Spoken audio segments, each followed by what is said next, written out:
মুজিব ভাই এসে গেছেন, তাকে আপনারা স্লোগান দিয়ে অভিবাদন দেন। শেখ মুজিবের পথ ধরো, বাংলাদেশ স্বাধীন করো, মুজিব ভাইয়ের পথ ধরো, বাংলাদেশ স্বাধীন করো, পাশের মাঠে তৈরি করো, বাংলাদেশ স্বাধীন করো, বীর বাঙালি অস্ত্র ধরো।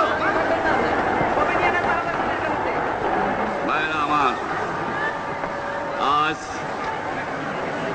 দুঃখ ভারাক্রান্ত মন নিয়ে আপনাদের সামনে হাজির হয়েছি। আপনারা সবই জানেন এবং বোঝেন আমরা আমাদের জীবন দিয়ে চেষ্টা করেছি, কিন্তু দুঃখের বিষয় আজ ঢাকা, চট্টগ্রাম, খুলনা, রাজশাহী, রংপুরে আমার ভাইয়ের রক্তে রাজপথ রঞ্জিত হয়েছে। আজ বাংলার মানুষ মুক্তি চায়, বাংলার মানুষ বাঁচতে চায়, বাংলার মানুষ তারা আজ তার অধিকার চায়। কি অন্যায় করেছিলাম নির্বাচনের পরে বাংলাদেশের মানুষ সম্পূর্ণভাবে আমাকে আওয়ামী লীগকে ভোট দেন। আমাদের ন্যাশনাল অ্যাসেম্বলি বসবে, আমরা সেখানে শাসনতন্ত্র তৈরি করব এবং এই দেশকে আমরা গড়ে তুলব।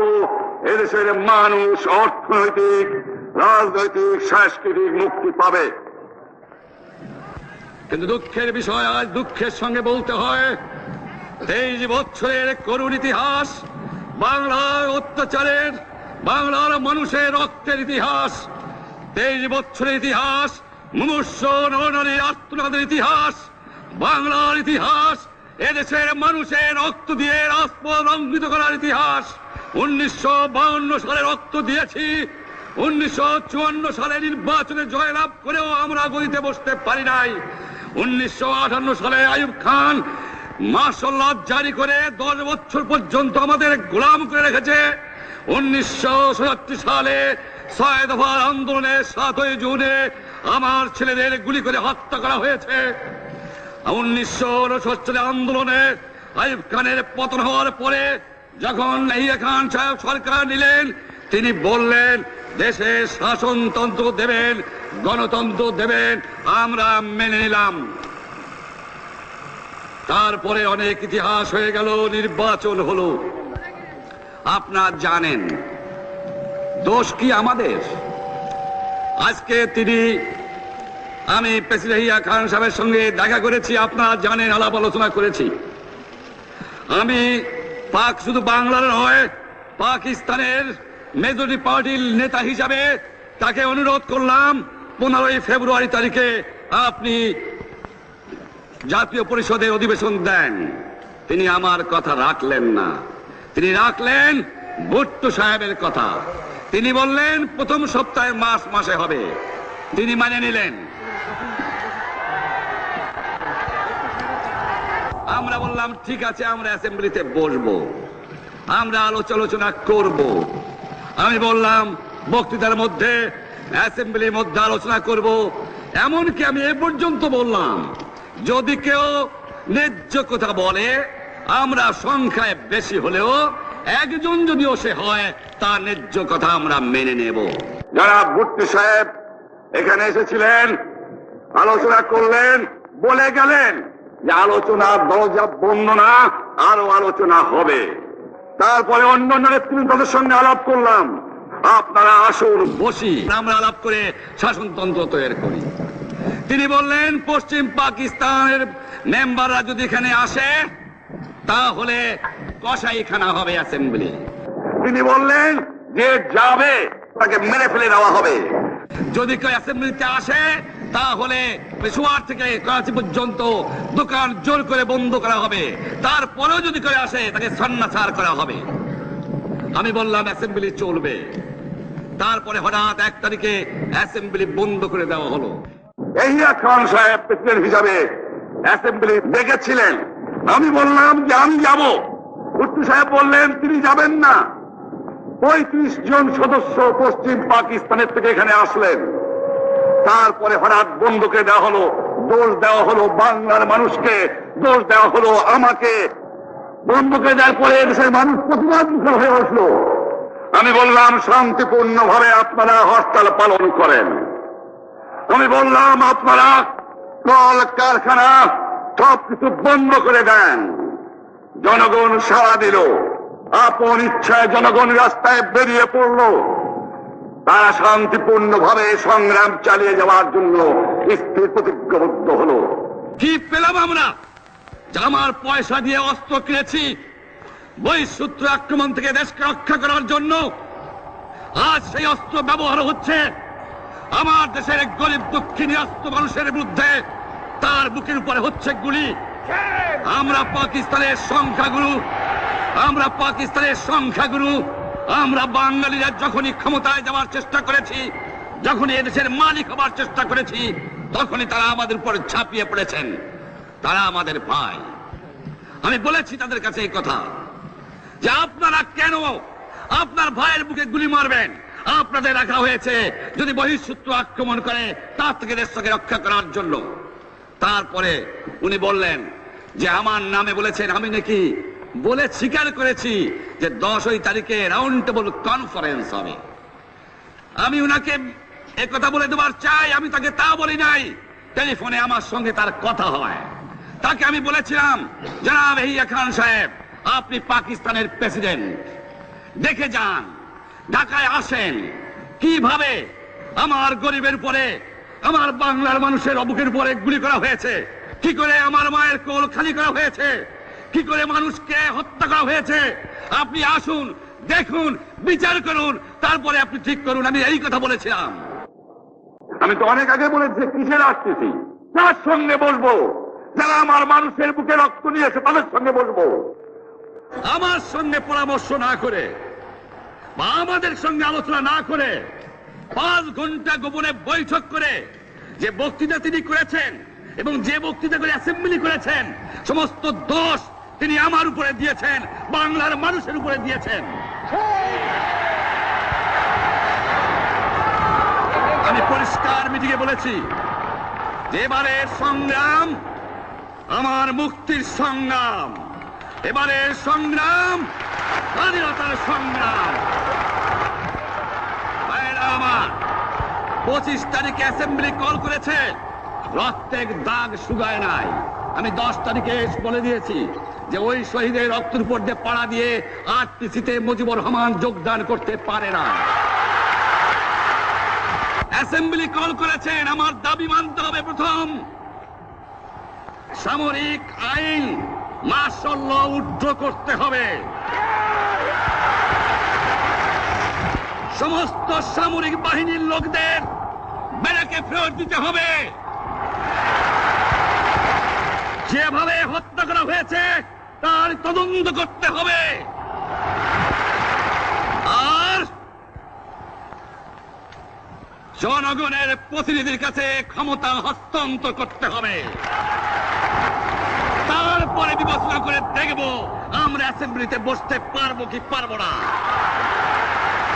এর পূর্বে অ্যাসেম্বলিতে বসার, আমরা অ্যাসেম্বলিতে বসতে আমরা পারি না। জনগণ সে অধিকার আমাকে দেয় নাই।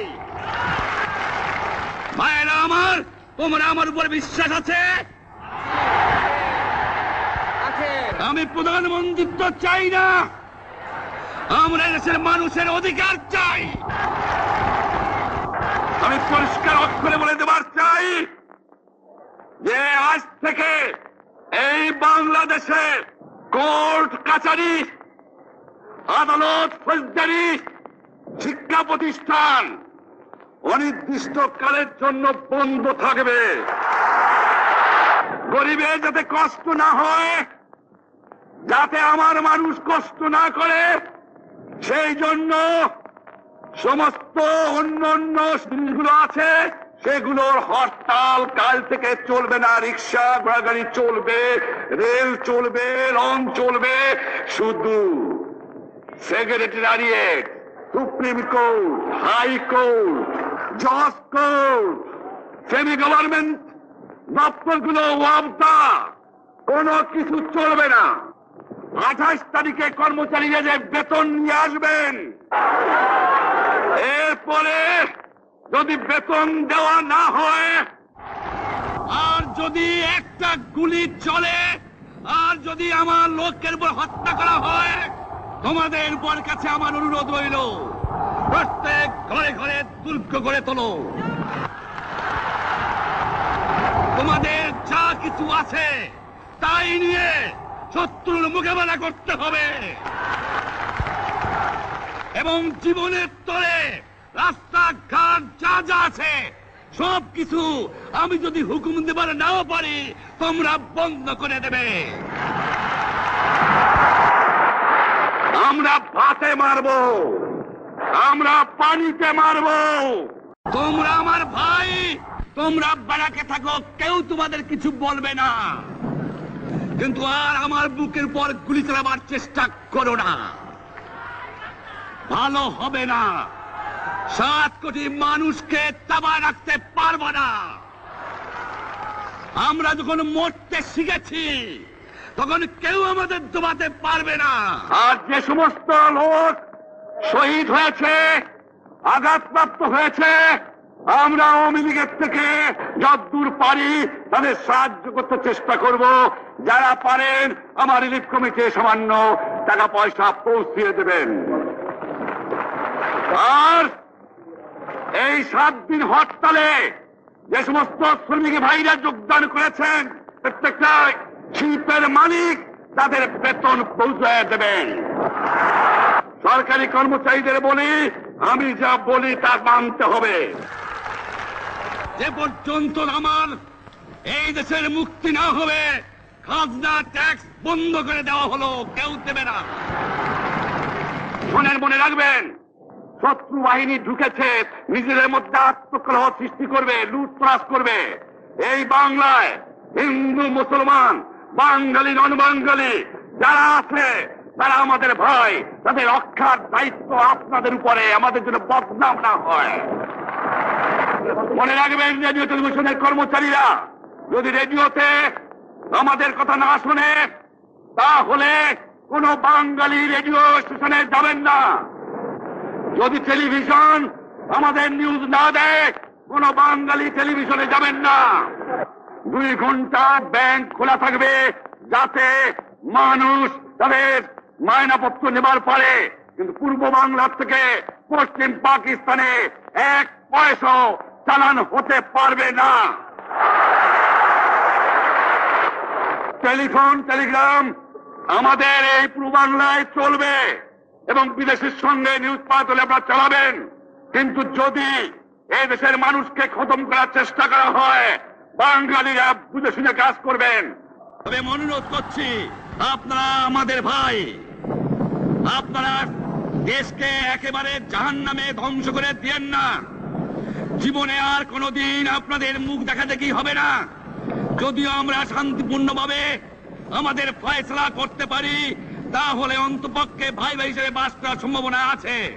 সেই জন্য আপনাদের অনুরোধ করছি, আমার এই দেশে আপনারা মিলিটারি শাসন চালাবার চেষ্টা আর করবেন না। দ্বিতীয় কথা, প্রত্যেক গ্রামে, প্রত্যেক মহল্লায়, প্রত্যেক ইউনিয়নে, প্রত্যেক সাব ডিভিশনে আওয়ামী লীগের নেতৃত্বে সংগ্রাম পরিষদ গড়ে তোলো, এবং তোমাদের যা কিছু আছে তাই নিয়ে প্রস্তুত থাকো। মনে রাখবা, রক্ত যখন দিয়েছি, রক্ত আরো দেব, এদেশের মানুষকে মুক্ত করে ছাড়বো ইনশাআল্লাহ। এবারে সংগ্রাম আমাদের মুক্তির সংগ্রাম, এবারে সংগ্রাম স্বাধীনতার সংগ্রাম। জয় বাংলা।